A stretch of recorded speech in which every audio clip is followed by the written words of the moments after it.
ਬਹੁਤ ਹੀ ਸਤਿਕਾਰਯੋਗ ਗੁਰੂ ਰੂਪ ਗੁਰੂ ਸਾਰੇ ਖਾਲਸਾ ਜੀ। ਆਓ ਸਭ ਤੋਂ ਪਹਿਲਾਂ ਗੁਰੂ ਪਾਤਸ਼ਾਹ ਜੀ ਦੀ ਬਖਸ਼ਿਸ਼ ਪਵਿੱਤਰ ਫਤਿਹ ਬੁਲੰਦ ਕਰੀਏ। ਸਤਿਕਾਰ ਸਹਿਤ ਆਖਣਾ ਜੀ, ਵਾਹਿਗੁਰੂ ਜੀ ਕਾ ਖਾਲਸਾ, ਵਾਹਿਗੁਰੂ ਜੀ ਕੀ ਫਤਿਹ। ਮੈਂ ਅਕਸਰ ਕਈ ਵਾਰ ਆਪਣੇ ਵਿਖਿਆਨਾਂ ਦੇ ਵਿੱਚ ਗਾਹੇ ਬਗਾਹੇ ਤੁਹਾਡੇ ਨਾਲ ਇਹ ਵਿਚਾਰ ਜ਼ਰੂਰ ਕਰਦਾ ਕਿ ਜਿਹੜਾ ਅਲਪ ਗਿਆਨ ਹੈ, ਜਿਹੜਾ ਘੱਟ ਗਿਆਨ ਹੈ, ਉਹ ਕਈ ਵਾਰੀ ਗਲਤ ਜਾਣਕਾਰੀ ਦਾ ਸਬੱਬ ਬਣ ਜਾਂਦਾ ਹੈ। ਔਰ ਸੋਸ਼ਲ ਮੀਡੀਆ ਦੇ ਉੱਪਰ ਤੇ ਖਾਸ ਕਰਕੇ ਇੱਕ ਥੋੜੀ ਜਿਹੀ ਵੀ ਗਲਤ ਜਾਣਕਾਰੀ ਕਿਸੇ ਦੇ ਵੱਲੋਂ ਵੀ ਸ਼ੇਅਰ ਕੀਤੀ ਜਾਵੇ, ਚਾਹੇ ਉਹ ਕਿਸੇ ਨੂੰ ਨੀਵਾਂ ਵਿਖਾਉਣ ਦੇ ਵਾਸਤੇ ਹੋਵੇ ਜਾਂ ਫਿਰ ਕਿਤੇ ਸੱਚਮੁੱਚ ਹੀ ਜਾਣਕਾਰੀ ਦੀ ਘਾਟ ਹੋਵੇ, ਪਰ ਉਹਦਾ ਜਿਹੜਾ ਫੈਲਾਓ ਆ ਉਹ ਬਹੁਤ ਜ਼ਿਆਦਾ ਹੋ ਜਾਂਦਾ। ਔਰ ਖਾਸ ਕਰਕੇ ਮੈਂ ਵੇਖਿਆ ਕਿ ਜਿਹੜੀਆਂ ਟਿੱਪਣੀਆਂ ਜਾਂ ਜਿਹੜੇ ਸਾਡੇ ਕਿਤੇ ਨਾ ਕਿਤੇ ਵਿਖਿਆਨ ਜਾਂ ਲੇਖ ਜਾਂ ਲਿਖਤਾਂ ਨਕਾਰਾਤਮਕ ਰੂਪ ਦੇ ਵਿੱਚ ਹੁੰਦੀਆਂ ਨੇ, ਉਹਨਾਂ ਦੀ ਅੱਗੇ ਸ਼ੇਅਰ ਕਰਨ ਦੀ ਗਿਣਤੀ ਤਾਂ ਵੈਸੇ ਹੀ ਬਹੁਤ ਜ਼ਿਆਦਾ ਹੁੰਦੀ ਹੈ।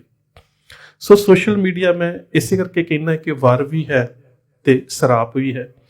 ਪਰ ਇਹਦੇ ਨਾਲ ਕੁਝ ਲੋਕ ਇਵੇਂ ਵੀ ਬਹੁਤ ਜ਼ਿਆਦਾ ਐਕਟਿਵ ਰਹਿੰਦੇ ਨੇ ਜਿਨ੍ਹਾਂ ਦਾ ਨਿਸ਼ਾਨਾ ਕਿਤੇ ਨਾ ਕਿਤੇ ਇਹ ਹੁੰਦਾ ਹੈ ਕਿ ਧਰਮ ਦੇ ਉੱਪਰ ਕੋਈ ਨਾ ਕੋਈ ਇਵੇਂ ਦੀ ਬੇਹੂਦਾ ਟਿੱਪਣੀ ਕੀਤੀ ਜਾਵੇ ਤੇ ਜਿਹਦੇ ਨਾਲ ਇੱਕ ਤਾਂ ਜਿਹੜੀ ਧਰਮ ਦੀ ਮਾਨਤਾ ਰੱਖਣ ਵਾਲੇ ਲੋਕ ਨੇ ਉਹਨਾਂ ਨੂੰ ਕਿਤੇ ਨਾ ਕਿਤੇ ਉਕਸਾਇਆ ਜਾਵੇ। ਦੂਸਰੀ ਗੱਲ ਇਹ ਹੁੰਦੀ ਹੈ ਕਿ ਕਈ ਵਾਰੀ ਇਤਿਹਾਸ ਦੇ ਵਿੱਚੋਂ ਹੀ ਕੋਈ ਇਵੇਂ ਦੀ ਟਿੱਪਣੀ ਜਾਂ ਇਵੇਂ ਦਾ ਕਮੈਂਟ ਜਿਹੜਾ ਉਹ ਕਰ ਦਿੱਤਾ ਜਾਂਦਾ ਹੈ ਜਿਹਦੇ ਬਾਰੇ ਜਿਸ ਵਿਅਕਤੀ ਨੂੰ ਸੰਬੋਧਿਤ ਹੋ ਕੇ ਕੀਤਾ ਹੁੰਦਾ ਉਹਦੇ ਕੋਲ ਗਿਆਨ ਨਹੀਂ ਹੁੰਦਾ, ਤਾਂ ਕਿਤੇ ਨਾ ਕਿਤੇ ਉਹ ਆਪਣੇ ਆਪ ਨੂੰ ਹੀਣਾ ਜਿਹਾ ਮਹਿਸੂਸ ਕਰਦਾ ਹੈ ਕਿ ਜਿਹੜਾ ਮੇਰੇ ਬਾਰੇ ਜਾਂ ਮੇਰੇ ਉੱਪਰ ਜਿਹੜੀ ਟਿੱਪਣੀ ਕੀਤੀ ਗਈ ਜਾਂ ਜਿਹਦੇ ਵਿੱਚ ਮੇਰੇ ਧਰਮ ਨੂੰ ਨੀਵਾਂ ਵਿਖਾਉਣ ਦੀ ਕੋਸ਼ਿਸ਼ ਕੀਤੀ ਗਈ ਆ, ਮੇਰੇ ਕੋਲ ਇਸ ਦਾ ਜਵਾਬ ਨਹੀਂ ਸੀ। ਕੁਛ ਹੀ ਦਿਨ ਹੋਏ ਨੇ ਮਿਸਲਾਂ ਦੇ ਬਾਰੇ ਕਿਸੇ ਮੰਚ ਦੇ ਉੱਪਰ ਚਰਚਾ ਚੱਲ ਰਹੀ ਸੀ, ਤਾਂ ਮਿਸਲਾਂ ਦੇ ਦੌਰਾਨ ਮਿਸਲ ਕਾਲ ਦੇ ਵਿੱਚ ਇੱਕ ਬਹੁਤ ਵੱਡੀ ਭੂਮਿਕਾ ਨਿਭਾਉਣ ਵਾਲੀ ਸਿੱਖਾਂ ਦੀ ਭੰਗੀ ਮਿਸਲ ਔਰ ਉਹਨਾਂ ਦੇ ਜਰਨੈਲ ਸਰਦਾਰ ਹਰੀ ਸਿੰਘ ਭੰਗੀ ਹੋਣਾ ਦਾ ਜ਼ਿਕਰ ਉਸ ਜਗ੍ਹਾ ਦੇ ਉੱਪਰ ਆਇਆ। ਹੁਣ ਸਰਦਾਰ ਹਰੀ ਸਿੰਘ ਭੰਗੀ ਇੱਕ ਵੱਡੇ ਜਰਨੈਲ ਸੀ, ਪਰ ਨਾਮ ਦੇ ਨਾਲ ਭੰਗੀ ਸ਼ਬਦ ਲੱਗਣ ਕਰਕੇ ਇੱਕਦਮ ਉਹਨਾਂ ਦੇ ਪ੍ਰਤੀ ਜਿਹੜਾ ਉੱਥੇ ਕਹਿ ਸਕਦੇ ਹੋ ਕਿ ਜੋ ਉਹਨਾਂ ਦੇ ਬਾਰੇ ਕਮੈਂਟ ਆਇਆ ਕਿ ਸਾਰਾ ਦਿਨ ਭੰਗ ਪੀਂਦਾ ਹੋਵੇਗਾ, ਭੰਗੜ ਹੋਵੇਗਾ, ਤਾਂ ਜਿਹੜਾ ਉਸ ਨੂੰ ਭੰਗੀ ਕਿਹਾ ਜਾਂਦਾ ਸੀ। ਸੋ ਮੇਰੇ ਮਨ ਦੇ ਵਿੱਚ ਇੰਜ ਲੱਗਾ ਕਿ ਜਿਵੇਂ ਸਿਰਫ ਸਰਦਾਰ ਹਰੀ ਸਿੰਘ ਨੂੰ ਇੱਕ ਨਸ਼ੇਬਾਜ਼ ਜਿਹੜਾ ਉਹ ਸਿੱਧ ਕਰਨ ਦਾ ਯਤਨ ਕੀਤਾ ਜਾ ਰਿਹਾ ਕਿ ਉਸ ਦੇ ਨਾਮ ਦੇ ਪਿੱਛੇ ਭੰਗੀ ਸ਼ਬਦ ਲੱਗਾ। ਪਰ ਜਦੋਂ ਮੈਂ ਉਸ ਦੇ ਇਤਿਹਾਸ ਨੂੰ ਪੜ੍ਹਿਆ ਸੀ ਤਾਂ ਮੇਰੇ ਖਿਆਲ ਦੇ ਨਾਲ ਉਹ ਇਵੇਂ ਦਾ ਇੱਕ ਭੰਗੀ ਮਿਸਲ ਦਾ ਜਰਨੈਲ ਸੀ ਜਿਹਨੇ ਸ਼ਾਇਦ ਉਹਨਾਂ ਸਮਿਆਂ ਦੇ ਵਿੱਚ ਸਭ ਤੋਂ ਵੱਧ ਦੁਸ਼ਮਣ ਦੇ ਅਸਲੇ ਖਾਨੇ ਜਿਹੜੇ ਸੀ ਉਹ ਲੁੱਟੇ ਸੀ। ਉਸ ਤੋਂ ਇਲਾਵਾ ਸਭ ਤੋਂ ਵੱਧ ਸਥਾਨਕ ਪੱਧਰ ਦੇ ਉੱਪਰ ਜਿਹੜੇ ਲੋਕ ਜਾਂ ਜਿਹੜੇ ਉਸ ਸਮੇਂ ਦੇ ਸ਼ਾਸਕ ਲੋਕਾਂ ਦੇ ਨਾਲ ਵਧੀਕੀਆਂ ਕਰਦੇ ਸੀ ਉਹਨਾਂ ਨੂੰ ਸੋਧਾ ਲਾਉਣ ਦੇ ਵਿੱਚ ਉਸ ਦਾ ਬੜਾ ਅਹਿਮ ਜਿਹੜਾ ਹੱਥ ਸੀ। ਔਰ ਇੱਥੋਂ ਤੱਕ ਕਿ ਕਸੂਰ, ਜਦੋਂ ਕਿ ਸਾਰਾ ਪੰਜਾਬ ਦਾ ਇਲਾਕਾ ਸਿੱਖਾਂ ਦੇ ਕਦਮਾਂ ਹੇਠ ਆ ਚੁੱਕਾ ਸੀ, ਭਾਵ ਕਿ ਸਿੱਖ ਕਬਜ਼ਾ ਕਰ ਚੁੱਕੇ ਸੀ, ਕਸੂਰ ਜਿਹੜਾ ਆਪਣੇ ਆਪ ਦੇ ਵਿੱਚ ਇੱਕ ਬਹੁਤ ਹੀ ਅਹਿਮ ਟਿਕਾਣਾ ਸੀ ਇਸਲਾਮ ਦਾ, ਕਿਉਂਕਿ ਛੋਟੇ ਸ਼ਹਿਰ ਦੇ ਵਿੱਚ 22 ਗੜੀਆਂ ਸਨ, 22 ਕਿਲੇ ਸਨ। ਸੋ ਜਿਸ ਵੇਲੇ ਕਸੂਰ ਦੇ ਨਵਾਬ ਉਸਮਾਨ ਖਾਨ ਨੇ ਇੱਕ ਹਿੰਦੂ ਪਰਿਵਾਰ ਦੀ ਬੱਚੀ ਨੂੰ ਚੁੱਕਿਆ ਸੀ, ਤਾਂ ਉਸ ਵੇਲੇ ਵੀ ਸਿੱਖ ਮਿਸਲਦਾਰਾਂ ਦੇ ਵਿੱਚੋਂ ਸਭ ਤੋਂ ਪਹਿਲਾਂ ਜਥਾ ਲੈ ਕੇ ਨਿਕਲਣ ਵਾਲੇ ਸਰਦਾਰ ਹਰੀ ਸਿੰਘ ਭੰਗੀ ਸਨ। ਸੋ ਜਦੋਂ ਮੈਂ ਉਹਨਾਂ ਦੇ ਜੀਵਨ ਨੂੰ ਵੇਖਿਆ ਕਿ ਉਹਦੀ ਜ਼ਿੰਦਗੀ ਦੇ ਵਿੱਚ ਜਿੰਨਾ ਚਿਰ ਜ਼ਿੰਦਗੀ ਬਾਅਦ ਦੇ ਵਿੱਚ ਉਹਨਾਂ ਦੀ ਸ਼ਹਾਦਤ ਦੇ ਬਾਰੇ ਵੀ ਗੱਲ ਕਰਾਂਗੇ ਜਿਹਦੇ ਵਿੱਚ ਪਟਿਆਲਾ ਰਿਆਸਤ ਦਾ ਸਿੱਧਾ ਹੱਥ ਸੀ, ਖੈਰ ਉਹ ਕਿਤੇ ਵੱਖਰੇ ਵਿਸ਼ੇ ਦੇ ਵਿੱਚ ਤੁਹਾਡੇ ਨਾਲ ਗੱਲ ਸਾਂਝੀ ਕਰਾਂਗਾ। ਪਰ ਅਹਿਮ ਗੱਲ ਤਾਂ ਇਹ ਹੈ ਕਿ ਇੰਨਾ ਜ਼ਿਆਦਾ ਇੱਕ ਲੰਬੇ ਸਮੇਂ 'ਚ ਇੱਕ ਭੂਮਿਕਾ ਨਿਭਾਉਣ ਵਾਲਾ ਜਰਨੈਲ, ਜਦੋਂ ਉਹਦੇ ਨਾਮ ਦੇ ਪਿੱਛੇ ਭੰਗੀ ਸ਼ਬਦ ਨੂੰ ਡਿਫਾਈਨ ਇਸ ਤਰ੍ਹਾਂ ਕੀਤਾ ਜਾਂਦਾ ਹੈ ਕਿ ਭੰਗ ਪੀਂਦਾ ਹੋਵੇਗਾ, ਭੰਗੜ ਹੋਵੇਗਾ, ਨਸ਼ੇਬਾਜ਼ ਹੋਵੇਗਾ, ਤਾਂ ਕਿਤੇ ਨਾ ਕਿਤੇ ਉਹਨਾਂ ਸਾਰਿਆਂ ਵਰਤਾਰਿਆਂ ਨੂੰ ਸਾਨੂੰ ਘੋਖਣਾ ਜ਼ਰੂਰ ਚਾਹੀਦਾ ਔਰ ਪਰਤ ਦਰ ਪਰਤ ਕਿ ਬਿਹਾਈਂਡ ਦਾ ਸੀਨ ਕੀ ਹੈ ਉਸ ਨੂੰ ਵੇਖਣਾ ਜ਼ਰੂਰ ਚਾਹੀਦਾ। ਜਦੋਂ ਉਸ ਦੇ ਬਾਰੇ ਮੈਂ ਸਰਦਾਰ ਕਾਹਨ ਸਿੰਘ ਨਾਭਾ ਹੋਣਾ ਦੀਆਂ ਲਿਖਤਾਂ ਨੂੰ ਪੜ੍ਹਿਆ ਤਾਂ ਉਹਦੇ 'ਚ ਸੀਗਾ ਕਿ ਸਰਦਾਰ ਹਰੀ ਸਿੰਘ ਭੰਗੀ ਉਹ ਵਧੀਆ ਭੰਗ ਤਿਆਰ ਕਰਨ ਤੇ ਛਕਾਉਣ ਦਾ ਢੰਗ ਉਹਦੇ ਕੋਲ ਬੜਾ ਵਧੀਆ ਸੀ। ਸੋ ਕਿਤੇ ਨਾ ਕਿਤੇ ਮੈਨੂੰ ਇਸ ਗੱਲ ਨੇ ਮਜਬੂਰ ਕੀਤਾ ਕਿ ਇਸ ਗੱਲ ਦੀ ਹੋਰ ਖੋਜ ਕੀਤੀ ਜਾ ਸਕਦੀ ਹੈ, ਕਿਉਂਕਿ ਸਾਡੇ ਬਹੁਤ ਸਾਰੇ ਸਰੋਤਾਂ ਦੇ ਵਿੱਚ ਇਸ ਗੱਲ ਦਾ ਜ਼ਿਕਰ ਜ਼ਰੂਰ ਆਉਂਦਾ ਹੈ ਕਿ ਜੰਗ ਤੋਂ ਪਹਿਲਾਂ ਸੁੱਖ ਨਿਧਾਨ, ਨਿਹੰਗ ਸਿੰਘਾਂ ਦੇ ਬੋਲਿਆਂ ਦੇ ਵਿੱਚ ਭੰਗ ਦੇ ਵਾਸਤੇ ਸੁੱਖ ਨਿਧਾਨ ਸ਼ਬਦ ਵੀ ਵਰਤਿਆ ਜਾਂਦਾ ਹੈ ਵੀ ਬਹੁਤ ਥਾਵਾਂ ਦੇ ਉੱਪਰ ਜੰਗ ਤੋਂ ਪਹਿਲਾਂ ਜਿਹੜੇ ਸਿੱਖ ਸੀ ਉਹ ਸੁੱਖ ਨਿਧਾਨ ਦੀ ਦੇਗ ਤਿਆਰ ਕਰਕੇ ਰੱਖਦੇ ਸੀ। ਸੋ ਕੇਵਲ ਜੇ ਸਿੱਖਾਂ ਦੀ ਨਾ ਗੱਲ ਕਰੀਏ ਤਾਂ ਮੁਸਲਮਾਨ ਜਰਨੈਲਾਂ ਦੇ ਵਿੱਚ ਵੀ ਇਹ ਗੱਲ ਸੀ। ਜੇਕਰ ਤੁਹਾਨੂੰ ਪੁਰਾਤਨ ਜਨਮ ਸਾਖੀਆਂ ਨੂੰ ਜਾਂ ਜਨਮ ਸਾਖੀ ਸਾਹਿਤ ਨੂੰ ਪੜ੍ਹਨ ਦਾ ਮੌਕਾ ਮਿਲੇ, ਤੇ ਜਦੋਂ ਗੁਰੂ ਨਾਨਕ ਸਾਹਿਬ ਦੀ ਬਾਬਰ ਦੇ ਨਾਲ ਮੁਲਾਕਾਤ ਹੁੰਦੀ ਹੈ ਤਾਂ ਤੁਸੀਂ ਉਸ ਸਮੇਂ ਦੇ ਜਿੰਨੇ ਸਰੋਤ ਨੇ ਉਸ ਸਮੇਂ ਨੂੰ ਦਰਸਾਉਣ ਵਾਲੇ ਤਾਂ ਪੜ੍ਹ ਲਓ ਕਿ ਜਿਹੜਾ ਬਾਬਰ ਹੈ ਉਹ ਗੁਰੂ ਨਾਨਕ ਸਾਹਿਬ ਨੂੰ ਭੰਗ ਦੀ ਪੇਸ਼ਕਸ਼ ਕਰਦਾ। ਹੁਣ ਬਾਬਰ ਦੇ ਕੋਲ ਭੰਗ ਕਿਉਂ? ਉਹ ਤਾਂ ਬਾਦਸ਼ਾਹ ਹੈ, ਉਹ ਜਰਨੈਲ ਹੈ, ਉਹ ਇਲਾਕਾ ਜਿੱਤਣ ਆਇਆ ਔਰ ਉਸਨੇ ਹਿੰਦੁਸਤਾਨ ਨੂੰ ਜਿੱਤਿਆ ਵੀ। ਮੁਗਲ ਸੱਤਾ ਦੀ ਸਥਾਪਤੀ ਹੀ ਬਾਬਰ ਨੇ ਕੀਤੀ ਔਰ ਉਸ ਨੂੰ ਉਸ ਸਮੇਂ ਦਾ ਕਹਿ ਸਕਦੇ ਹੋ ਕਿ ਵੱਡਾ ਜਰਨੈਲ ਜਿਹੜਾ ਉਹ ਗਿਣਿਆ ਜਾਂਦਾ। ਹੁਣ ਉਹਦੇ ਕੋਲ ਭੰਗ ਕਿਉਂ ਹੈ ਜਾਂ ਉਹ ਗੁਰੂ ਨਾਨਕ ਸਾਹਿਬ ਨੂੰ ਪੇਸ਼ ਕਿਉਂ ਕਰਦਾ? ਤੇ ਫਿਰ ਗੁਰੂ ਨਾਨਕ ਸੱਚੇ ਪਾਤਸ਼ਾਹ ਦਾ ਜਵਾਬ ਪਾਵਨ ਗੁਰਬਾਣੀ ਦੇ ਵਿੱਚ ਵੀ ਦਰਜ ਹੈ ਕਿ ਭਾਉ ਤੇਰਾ ਭਾਂਗ ਖਲੜੀ ਮੇਰਾ ਚੀਤ, ਮੈਂ ਦੀਵਾਨਾ ਭਇਆ ਅਤੀਤ, ਕਰ ਕਾਸਾ ਦਰਸ਼ਨ ਕੀ ਭੂਖ, ਮੈਂ ਦਰ ਮੰਗੂ ਨੀਤਾ ਨੀਤ। ਸੋ ਗੁਰਦੇਵ ਪਾਤਸ਼ਾਹ ਨੇ ਸਮਝਾ ਦਿੱਤਾ ਕਿ ਮੈਂ ਉਹਨਾਂ ਜੋਗੀਆਂ ਜਾਂ ਉਹਨਾਂ ਸਾਧੂਆਂ ਚੋਂ ਨਹੀਂ ਜਿਹੜੇ ਸਰੀਰ ਨੂੰ ਆਨੰਦ ਦੇ ਵਿੱਚ ਰੱਖਣ ਲਈ ਐਵੇਂ ਦੇ ਨਸ਼ੇ ਦਾ ਸਹਾਰਾ ਲੈਂਦੇ ਨੇ। ਪਰ ਸਵਾਲ ਫਿਰ ਹੋਇਆ ਕਿ ਬਾਬਰ ਤਾਂ ਨਾ ਤਾਂ ਕੋਈ ਜੋਗੀ ਨਾ ਕੋਈ ਸੰਨਿਆਸੀ, ਕਿਉਂਕਿ ਜਦੋਂ ਅਸੀਂ ਵਾਮ ਮਾਰਗ ਦੀ ਗੱਲ ਕਰਦੇ ਹਾਂ ਤਾਂ ਵਾਮ ਮਾਰਗ ਦੇ ਵਿੱਚ ਨਸ਼ੇ ਦਾ ਪ੍ਰਚਲਨ ਇਸ ਤਰ੍ਹਾਂ ਸੀ ਕਿ ਪਰਮਾਤਮਾ ਨੂੰ ਪਾਉਣ ਦੇ ਵਾਸਤੇ ਨਸ਼ਾ ਕਰਨਾ ਜ਼ਰੂਰੀ ਹੈ। ਔਰ ਉਹਨਾਂ ਦੇ 5 ਮਕਾਰ ਮਾਸ, ਮਦਰਾ, ਮੁਦਰਾ, ਮਾਇਆ, ਮੈਥਨ, ਇਹ ਉਹਨਾਂ ਦੇ 5 ਮਕਾਰ ਨੇ ਕਿ ਮਾਸ ਦੀ ਵਰਤੋਂ, ਉਸ ਤੋਂ ਬਾਅਦ ਮਦਰਾ ਕਿਸੇ ਵੀ ਤਰ੍ਹਾਂ ਦੇ ਨਸ਼ੇ ਦੀ, ਉਸ ਤੋਂ ਬਾਅਦ ਮਾਇਆ ਕਿ ਪੂਰੀ ਤਰ੍ਹਾਂ ਦੇ ਨਾਲ ਮਟੀਰੀਅਲਿਸਟਿਕ ਜਿਹੜੀ ਆ ਉਹ ਲਾਈਫ, ਮੈਥਨ ਵਿਚਾਰ, ਮੁਦਰਾ ਇੱਕ ਖਾਸ ਤਰ੍ਹਾਂ ਦਾ ਛੋਲਿਆਂ ਦਾ ਭੋਜਨ ਤਿਆਰ ਕੀਤਾ ਜਾਂਦਾ, ਚਨਿਆਂ ਦਾ। ਸੋ ਇਹ ਉਹਨਾਂ ਦੇ ਧਰਮ ਦਾ ਜਾਂ ਉਹਨਾਂ ਤੋਂ ਬਾਅਦ ਜੋਗਮਤ ਵਾਲਿਆਂ ਦੇ ਵਿੱਚ ਇਹ ਗੱਲ ਤਾਂ ਆ ਗਈ ਕਿ ਸੁਰਤ ਟਿਕਾਉਣ ਦੇ ਵਾਸਤੇ ਭੰਗ ਦੀ ਲੋੜ ਹੈ। ਪਰ ਗੁਰੂ ਨਾਨਕ ਸੱਚੇ ਪਾਤਸ਼ਾਹ ਨੇ ਬਾਬਰ ਨੂੰ ਜਵਾਬ ਦਿੰਦਿਆਂ ਕਹਿ ਦਿੱਤਾ ਕਿ ਭਾਉ ਤੇਰਾ ਭੰਗ, ਪਰਮਾਤਮਾ ਦਾ ਜਿਹੜਾ ਪਿਆਰ ਹੈ ਉਹ ਮੇਰੀ ਭੰਗ ਹੈ, ਖਲੜੀ ਮੇਰਾ ਚੀਤ, ਮੈਂ ਆਪਣੇ ਮਨ ਦੀ ਪੋਟੜੀ ਦੇ ਵਿੱਚ ਉਹਨੂੰ ਰੱਖਿਆ ਤੇ ਮੈਂ ਦੀਵਾਨਾ ਪਿਆ ਅਤੀਤ, ਤੇ ਮੈਂ ਉਸ ਪਰਮਾਤਮਾ ਦੇ ਪ੍ਰੇਮ ਦਾ ਜਿਹੜਾ ਉਹ ਹੀ ਕਹਿ ਸਕਦੇ ਹੋ ਕਿ ਉਹਦੇ ਪ੍ਰੇਮ ਦੇ ਵਿੱਚ ਬਾਵਰਾ ਹਾਂ। ਤੇ ਅੱਗੇ ਕਹਿੰਦੇ ਨੇ ਕਿ ਕਰ ਜਿਹੜੀ ਮੇਰੀ ਕੋਲ ਹੈ, ਜਿਹੜੀ ਦਰਸ਼ਨ ਦੀ ਭੁੱਖ ਹੈ, ਤੇ ਉਸ ਦਰਸ਼ਨ ਦੀ ਭੁੱਖ ਨੂੰ ਹੀ ਮੈਂ ਰੋਜ਼ਾਨਾ ਪਰਮਾਤਮਾ ਦੇ ਅੱਗੇ ਬੇਨਤੀ ਦੇ ਰੂਪ ਦੇ ਵਿੱਚ ਕਰਦਾ ਹੈ। ਪਰ ਜਿਹੜੇ ਮੱਤਾਂ ਦੇ ਵਿੱਚ ਇਸ ਨਸ਼ੇ ਨੂੰ ਪਰਮਾਤਮਾ ਦੇ ਮਿਲਾਪ ਦੀ ਸਮਾਧੀ ਦੇ ਵਾਸਤੇ ਵਰਤਿਆ ਜਾਂਦਾ ਸੀ, ਕਬੀਰ ਸਾਹਿਬ ਨੇ ਇਸ ਦਾ ਖੰਡਨ ਕੀਤਾ। ਕਬੀਰ ਭਾਂਗ ਮਛਲੀ ਸੁਰਾਪਾਨ, ਜੋ ਜੋ ਪ੍ਰਾਨੀ ਖਾਏ, ਤੀਰਥ ਵਰਤ ਨੇਮ ਕੀ ਸਭੇ ਰਸਾਤਾ ਜਾਏ। ਹੁਣ ਕੁਝ ਸਾਡੀਆਂ ਸੰਪਰਦਾਇਕ ਪ੍ਰਣਾਲੀਆਂ ਦੇ ਵਿੱਚ ਭੰਗਾ ਸ਼ਬਦ ਜਿਹੜਾ, ਕਿਉਂਕਿ ਮਹਾਨ ਕੋਸ਼ ਨੂੰ ਪੜ੍ਹ ਕੇ ਵੇਖੋ, ਇਹਦਾ ਕਈ ਥਾਵਾਂ ਤੇ ਅਰਥ ਮਾਸ ਵੀ ਆਉਂਦਾ ਹੈ। ਇਸੇ ਕਰਕੇ ਕਈ ਸੰਪਰਦਾਇ ਟੀਕਿਆਂ ਦੇ ਵਿੱਚ ਤੁਹਾਨੂੰ ਭਾਂਗ ਦਾ ਅਰਥ ਮੁਰਗੇ ਦਾ ਮਾਸ ਜਾਂ ਮਾਸ ਵੀ ਆਵੇਗਾ। ਪਰ ਖੈਰ ਅਸੀਂ ਉੱਥੇ ਚੱਲੀਏ ਦੁਬਾਰਾ ਕਿ ਬਾਬਰ ਦੇ ਕੋਲ ਭੰਗ ਕਿਉਂ ਹੈ? ਨਾ ਜੋਗੀ ਨਾ ਵਾਮ ਮਾਰਗੀ। ਹੁਣ ਜਦੋਂ ਤੁਸੀਂ ਸਵਾ ਸਿੱਖ ਤਵਾਰੀਖ ਦਾ ਅਧਿਐਨ ਕਰਦੇ ਹੋ ਤੇ ਤੁਹਾਨੂੰ ਇਹ ਪਤਾ ਲੱਗੇਗਾ ਕਿ ਜੰਗ ਤੋਂ ਪਹਿਲਾਂ ਕਿਤੇ ਨਾ ਕਿਤੇ ਸੁੱਖ ਨਿਧਾਨ ਦੀ ਦੇਗ ਤਿਆਰ ਕੀਤੀ ਜਾਂਦੀ ਹੈ। ਹੁਣ ਉਹ ਜਿਹੜੀ ਦੇਗ ਤਿਆਰ ਕੀਤੀ ਜਾਂਦੀ ਹੈ ਉਸ ਸਮੇਂ ਉਸਦੇ ਔਸ਼ਧੀ ਗੁਣ, ਜਿਸ ਨੂੰ ਅਸੀਂ ਕਹਿੰਦੇ ਹਾਂ ਕਿ ਮੈਡੀਸਨਲ ਪ੍ਰੋਪਰਟੀਜ਼, ਕਿ ਇਹਦੇ ਚ ਦਵਾਈ ਦੇ ਕਿਹੜੇ ਗੁਣ ਨੇ, ਉਸ ਸਮੇਂ ਉਸ ਚੀਜ਼ ਨੂੰ ਧਿਆਨ ਚ ਰੱਖਿਆ ਜਾਂਦਾ ਸੀ। ਤੇ ਜਿਹੜੇ ਉਸ ਨੂੰ ਬਣਾਉਣਾ ਵਧੀਆ ਤਰੀਕੇ ਦੇ ਨਾਲ ਤੇ ਕਿਸ ਕਹਿ ਸਕਦੇ ਹੋ ਕਿ ਬਿਮਾਰੀ ਦੇ ਉੱਪਰ ਜਾਂ ਕਿਸ ਰੋਗ ਦੇ ਉੱਪਰ ਜਾਂ ਕਿਸ ਐਮਰਜੈਂਸੀ ਦੇ ਵਿੱਚ ਉਹਦੀ ਡੋਜ਼ ਕਿੰਨੀ ਕੁ ਦੇਣੀ ਹੈ, ਉਹਨੂੰ ਕਹਿੰਦੇ ਸੀ ਛਕਾਉਣਾ। ਕਿ ਇਸ ਗੱਲ ਦੇ ਵਿੱਚ ਸਰਦਾਰ ਹਰੀ ਸਿੰਘ ਭੰਗੀ ਜਿਹੜੇ ਸੀ ਉਹ ਮੁਹਾਰਤ ਰੱਖਦੇ ਸੀ ਕਿ ਕਿੰਨੀ ਕੁ ਤਿਆਰ ਦਵਾਈ ਦੇ ਰੂਪ ਚ ਤਿਆਰ ਕਰਨੀ ਹੈ ਤੇ ਕਿੰਨੀ ਕੁ ਡੋਜ਼ ਤਿਆਰ ਕਰਨਾ ਤੇ ਛਕਾਉਣਾ, ਜਿਹੜੀ ਕਹਿ ਸਕਦੇ ਹੋ ਕਿ ਜਿਹਦੇ ਵਿੱਚ ਉਹਨਾਂ ਨੂੰ ਮੁਹਾਰਤ ਸੀ। ਕਿ ਕਿਉਂਕਿ ਉਹਨਾਂ ਸਮਿਆਂ ਦੇ ਵਿੱਚ ਜਦੋਂ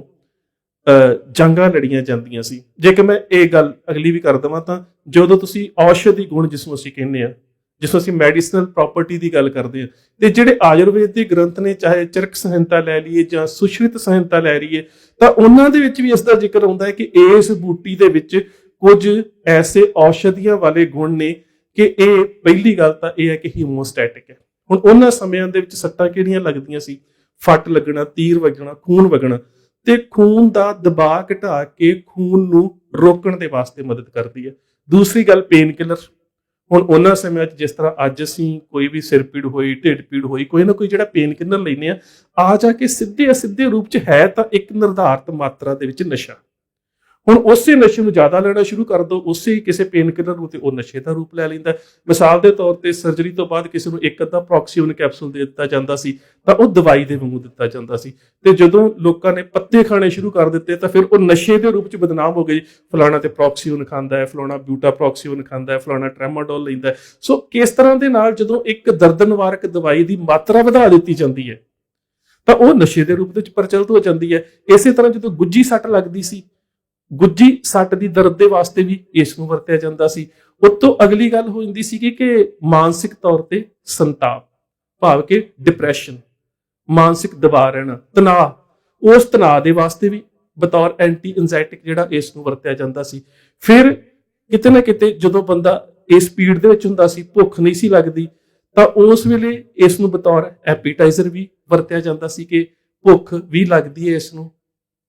ਖਾਣ ਦੇ ਨਾਲ। ਸੋ ਕਿਤੇ ਨਾ ਕਿਤੇ ਖੂਨ ਦੇ ਦਬਾਅ ਨੂੰ ਘਟਾਉਣ ਦੇ ਵਾਸਤੇ ਵੀ ਇਸ ਨੂੰ ਵਰਤਿਆ ਜਾਂਦਾ ਸੀ। ਸੋ ਇਹਦੀਆਂ ਜਿਹੜੀਆਂ ਮੈਡੀਸਨਲ ਪ੍ਰੋਪਰਟੀ ਸੀ, ਜਿਸ ਨੂੰ ਅਸੀਂ ਭੰਗ ਕਹਿੰਦੇ ਆ ਜਾਂ ਕੈਨਾਬਿਸ ਕਹਿੰਦੇ ਅੰਗਰੇਜ਼ੀ ਦੇ ਵਿੱਚ, ਇਹਦੀਆਂ ਜਿਹੜੀਆਂ ਮੈਡੀਸਨਲ ਪ੍ਰੋਪਰਟੀ ਸੀ ਉਹ ਹੀਮੋਸਟੇਟਿਕ ਵੀ ਸੀ, ਪੇਨ ਕਿਲਰ ਸੀ, ਐਪੀਟਾਈਜ਼ਰ ਸੀ, ਐਂਟੀ ਐਂਜ਼ਾਈਟਿਕ ਸੀ, ਭਾਵ ਕਿ ਖੂਨ ਨੂੰ ਰੋਕਣਾ, ਦਰਦ ਨਿਵਾਰਕ ਦਾ ਕੰਮ ਕਰਨਾ, ਭੁੱਖ ਲਾਉਣੀ ਤੇ ਦਿਮਾਗ ਨੂੰ ਤਣਾਅ ਰਹਿਤ ਕਰਨਾ। ਔਰ ਇੱਥੋਂ ਤੱਕ ਕਿ ਜੇਕਰ ਤੁਹਾਨੂੰ 18ਵੀਂ ਸਦੀ 'ਚ ਸਿੱਖ ਜਦੋਂ ਅਕਸਰ ਜੰਗਲਾਂ 'ਚ ਰਹਿੰਦੇ ਸੀ ਤਾਂ ਸਵਾਰੀ ਘੋੜਿਆਂ ਦੀ ਕਰਦੇ ਸੀ, ਤੇ ਉਸ ਸਮੇਂ ਦੀਆਂ ਜਿਹੜੀਆਂ ਘੋੜਿਆਂ ਦੇ ਬਿਮਾਰੀਆਂ ਨੂੰ ਠੀਕ ਕਰਨ ਦੀਆਂ ਜਿਹੜੀਆਂ ਲਿਖਤਾਂ ਨੇ, ਜਿਵੇਂ ਅਸ਼ਵਨਾਮਾ ਮੇਰੀ ਇੱਕ ਲਾਇਬ੍ਰੇਰੀ ਦੇ ਵਿੱਚ ਪਿਆ ਹੋਇਆ, ਤਾਂ ਉਹਦੇ ਵਿੱਚ ਵੀ ਇਸ ਦਾ ਜ਼ਿਕਰ ਆਉਂਦਾ ਹੈ ਕਿ ਘੋੜਿਆਂ ਦੀਆਂ ਕੁਝ ਬਿਮਾਰੀਆਂ ਵਾਸਤੇ ਵੀ ਇਸ ਔਸ਼ਧੀ ਦੀ ਵਰਤੋਂ ਕੀਤੀ ਜਾਂਦੀ ਸੀ। ਔਰ ਹੁਣ ਵੀ ਤੁਸੀਂ ਕਿਤੇ ਕੈਨਾਬਿਸ ਫॉर ਦਾ ਟ੍ਰੀਟਮੈਂਟ ਜਾਂ ਕੈਨਾਬਿਸ ਐਜ ਏ ਵੈਟਰਨਰੀ ਮੈਡੀਸਨ ਤੁਸੀਂ ਕਿਤੇ ਸਰਚ ਕਰੋਗੇ ਇੰਟਰਨੈਟ ਦੇ ਉੱਪਰ ਤਾਂ ਬਹੁਤ ਸਾਰੀਆਂ ਇਵੇਂ ਦੀਆਂ ਸਾਈਟਸ ਖੋਲ ਜਾਣਗੀਆਂ ਜਿੱਥੇ ਤੁਹਾਨੂੰ ਇਹ ਵੀ ਪਤਾ ਲੱਗੇਗਾ ਕਿ ਘੋੜਿਆਂ ਦੇ ਵਿੱਚ ਅੱਜ ਵੀ ਕੁਝ ਬਿਮਾਰੀਆਂ ਦੇ ਉੱਪਰ ਇਸ ਦੀ ਵਰਤੋਂ ਜਿਹੜੀ ਉਹ ਕੀਤੀ ਜਾਂਦੀ ਹੈ।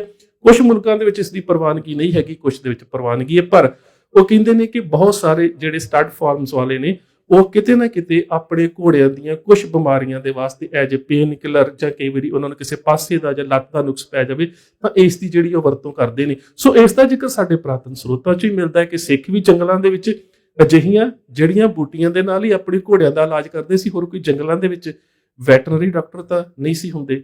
ਔਰ ਇਹ ਗੱਲ ਜ਼ਰੂਰ ਹੈ ਕਿ ਇੱਕ ਮਿਆਦ ਤੋਂ ਵੱਧ, ਜੇਕਰ ਤੁਸੀਂ ਇਸ ਨੂੰ ਇੱਕ ਮਿਆਦ ਤੋਂ ਵੱਧ ਵਰਤਦੇ ਹੋ ਤਾਂ ਫਿਰ ਇਹ ਨਸ਼ਾ ਹੈ। ਪਰ ਜੇਕਰ ਤੁਸੀਂ ਨਸ਼ੇ ਵਾਂਗ ਨਹੀਂ, ਇੱਕ ਖਾਸ ਮਾਤਰਾ ਦੇ ਵਿੱਚ, ਔਰ ਖਾਸ ਮਾਤਰਾ ਦੇਣ ਵਾਲੇ ਜਿਹੜੇ ਸੀਗੇ ਉਹ ਜਾਣਕਾਰੀ ਸਿੰਘ ਹੁੰਦੇ ਸੀ, ਜਿਸ ਤਰ੍ਹਾਂ ਸਰਦਾਰ ਹਰੀ ਸਿੰਘ ਭੰਗੀ ਹੋਣਾ ਦੇ ਨਾਮ ਦੇ ਕੇ ਆਉਂਦਾ। ਵੈਸੇ ਤਾਂ ਜੇਕਰ ਜੇ ਕੱਲ ਦੀਆਂ ਗੱਲਾਂ ਨੇ, ਬੇਸ਼ੱਕ ਹੁਣ ਦਵਾਈਆਂ ਇੰਡੀਆ ਦੇ ਵਿੱਚ ਬੈਨ ਹੋ ਗਈਆਂ ਨੇ, ਅਜੇ ਕੱਲ ਦੀਆਂ ਗੱਲਾਂ ਨੇ, ਛੋਟਿਆਂ ਬੱਚਿਆਂ ਨੂੰ ਕੋਰੈਕਸ, ਗਲਾਈਕੋਡੀਨ ਜਿਹੜੀਆਂ ਆਮ ਦਵਾਈਆਂ ਦਿੱਤੀਆਂ ਜਾਂਦੀਆਂ ਸੀ, ਜਾਂ ਫਿਰ ਅਕਸਰ ਹਸਪਤਾਲਾਂ ਦੇ ਵਿੱਚ ਕੈਫੀਨ, ਕੋਡੀਨ, ਮਾਰਫਿਨ, ਜਿੰਨੀਆਂ ਵੀ ਦਰਦ ਨਿਵਾਰਕ ਦਵਾਈਆਂ ਦਿੱਤੀਆਂ ਜਾਂਦੀਆਂ ਸੀ ਉਹ ਇੱਕ ਨਿਰਧਾਰਤ ਮਾਤਰਾ ਤੱਕ ਦਰਦ ਨਿਵਾਰਕ ਨੇ। ਪਰ ਜਦੋਂ ਅਸੀਂ ਉਹਨਾਂ ਦੀ ਵਰਤੋਂ ਜਿਹੜੀ ਹੈ ਉਸ ਮਾਤਰਾ ਤੋਂ ਉੱਪਰ ਜਾ ਕੇ ਬਹੁਤ ਜ਼ਿਆਦਾ ਕਰਦੇ ਹਾਂ ਤਾਂ ਫਿਰ ਕਿਤੇ ਨਾ ਕਿਤੇ ਤਾਂ ਉਹ ਵੀ ਹੀ ਨਸ਼ਾ ਹੈ। ਹੁਣ ਜਦੋਂ ਅਸੀਂ ਕੈਨਾਬਿਸ ਦੀ ਗੱਲ ਕਰਦੇ ਹਾਂ, ਜਿਹਦੇ ਵਿੱਚ ਅੱਗੋਂ ਮੈਰੀਜੁਆਨਾ ਵੀ ਜਿਹੜਾ ਉਹ ਵੀ ਬਣਦਾ ਹੈ, ਜਿਹੜਾ ਕਿ ਅਮਰੀਕਾ ਦੇ ਵਿੱਚ ਜਾਂ ਕੈਨੇਡਾ ਜਾਂ ਹੋਰ ਦੇਸ਼ਾਂ ਦੇ ਵਿੱਚ ਬਤੌਰ ਨਸ਼ਾ ਵਰਤਿਆ ਜਾਂਦਾ ਮੈਰੀਜੁਆਨਾ। ਸੋ ਕੈਨਾਬਿਸ ਦੇ ਵਿੱਚੋਂ ਹੀ ਉਹ ਬਣਦਾ ਹੈ। ਤੇ ਕੈਨਾਬਿਸ ਦੇ ਵਿੱਚ ਇੱਕ ਜਿਹੜਾ ਖਾਸ ਤੱਤ ਹੈ, ਕਿਤੇ ਤੁਸੀਂ ਕੈਨਾਬਿਸ ਨੂੰ ਰਿਸਰਚ ਕਰੋਗੇ ਇੰਟਰਨੈਟ ਦੇ ਉੱਪਰ, ਇਹਦੀ ਖੋਜ ਕਰੋਗੇ ਤਾਂ ਇਹਦੇ ਵਿੱਚ ਕੈਨਾਬਾਈਡੀਓਲ ਜਿਹੜਾ ਇੱਕ ਖਾਸ ਤੱਤ ਹੈ ਜਿਸ ਨੂੰ CBD ਕਿਹਾ ਜਾਂਦਾ ਹੈ।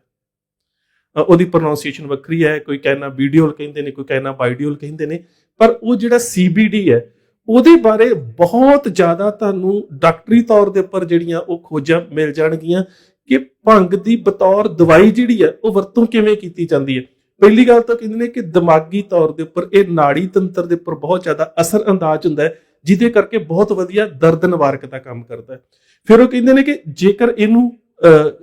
ਧੂਏ ਦੇ ਵਿੱਚ ਲਿਆ ਜਾਂਦਾ ਤੇ ਇਹ ਲੰਗ ਕਲੀਨਰ ਵੀ ਹੈ, ਨਹੀਂ ਤੇ ਕਿੱਥੇ ਤੰਬਾਕੂ ਵਗੈਰਾ ਜਿੰਨੇ ਹੋਰ ਨਸ਼ੇ ਨੇ ਜਿਹੜੇ ਧੂਏ ਦੇ ਰਾਹੀਂ ਲਏ ਜਾਂਦੇ ਨੇ ਉਹ ਫੇਫੜਿਆਂ ਦਾ ਬੁਰਾ ਹਾਲ ਕਰ ਦਿੰਦੇ ਨੇ, ਪਰ ਇਸ ਨੂੰ ਲੰਗ ਕਲੀਨਰ ਲਿਖਿਆ ਜਾਂਦਾ। ਇਸੇ ਤਰ੍ਹਾਂ ਭਾਰ ਘਟਾਉਣ ਦੇ ਵਾਸਤੇ, ਡਾਇਬੀਟੀਜ਼ ਦੇ ਵਿੱਚ, ਔਰ ਹੁਣ ਤਾਂ ਕੈਂਸਰ ਦੇ ਵਿੱਚ,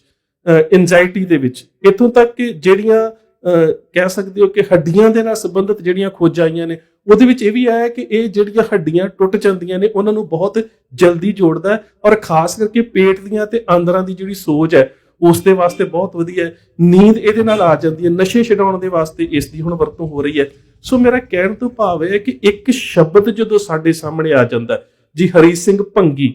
ਤਾਂ ਇਹ ਨਾ ਸਮਝ ਲਈਏ ਕਿ ਉਹ ਨਸ਼ੇਬਾਜ਼ ਸੀ ਜਾਂ ਭੰਗ ਪੀ ਕੇ ਉਹ ਸਰਦਾਰ ਸਾਰਾ ਦਿਨ ਪਿਆ ਰਹਿੰਦਾ ਸੀ। ਦਰਅਸਲ ਜਿੱਥੇ ਉਹ ਇੱਕ ਬਹੁਤ ਚੰਗਾ ਜਰਨੈਲ ਸੀ, ਉੱਥੇ ਉਸ ਨੂੰ ਬਤੌਰ